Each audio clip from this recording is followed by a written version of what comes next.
এটা শুধুই আমার নিজের অনুভূতি ও অভিজ্ঞতার কথা বলছি। আচ্ছা, কেউ কি কখনো জানতে চেয়েছো আমার একা পথ চলার দিনগুলো কেমন কেটেছে? কিভাবে আমি আমার থেতলে যাওয়া হৃদয়টাকে মেরামত করে আস্তে আস্তে সারিয়ে তুলছি? জীবনে অনেকটা পথ পেরিয়ে এসে দেখলাম যে আমি একা একা পথ চলতে শিখে গেছি। আমাদের এই ক্ষণস্থায়ী জীবনে পথ চলার সঙ্গীগুলো বেশি দিন স্থায়ী হয় না।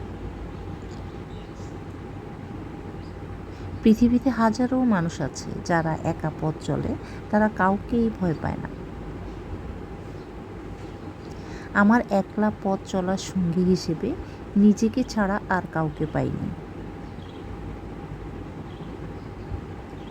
যখন যারা আমার কাছে এসেছে তারা বেশিরভাগই যার যার স্বার্থে এসেছিল।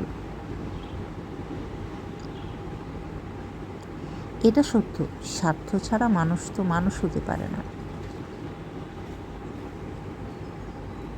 কখনো কখনো আমাদেরকে একা থাকতে হবে, তবে একাকী হতে নয়, নিজের অবসর সময়টাকে উপভোগ করতে। একা চলার মধ্যে কিন্তু ভালো দিক আছে। চলার পথে কাউকে কোনো জবাবদিহি কিন্তু করতে হয় না।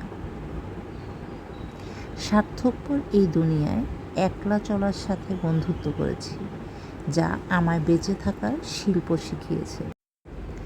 প্রিয়জনের অবহেলায় আমাদের একলা পথ চলার শক্তি হয়ে দাঁড়ায়। তাই বলে ভেবো না প্রিয়জন কি ভালো করেছে, না, তা প্রিয়জনের দুর্বলতা, সেটা আমার শক্তিতে রূপান্তরিত হয়েছে। নিজের জীবনকে আরও সুন্দর করে তুলতে একলা চলতে শেখো, কারণ এই দুনিয়ায় সফল হওয়ার আগ পর্যন্ত সঙ্গ দেওয়া মানুষের বড়ই অভাব। জীবনে কষ্ট পাওয়া দরকার আছে, আঘাত পেলেই মানুষ একলা চলতে শেখে। নিজেকে পাল্টাতে শেখো, একলা চলতে শেখো, কারণ সময় বড়ই অদ্ভুত।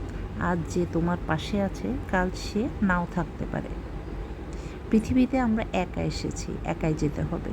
তাই একলা পথ চলা আমাদের জীবনযাত্রার একটা অংশ। বাস্তবতার জগতে কারো উপর নির্ভরশীল না হয়ে নিজেই নিজের সম্বল হই।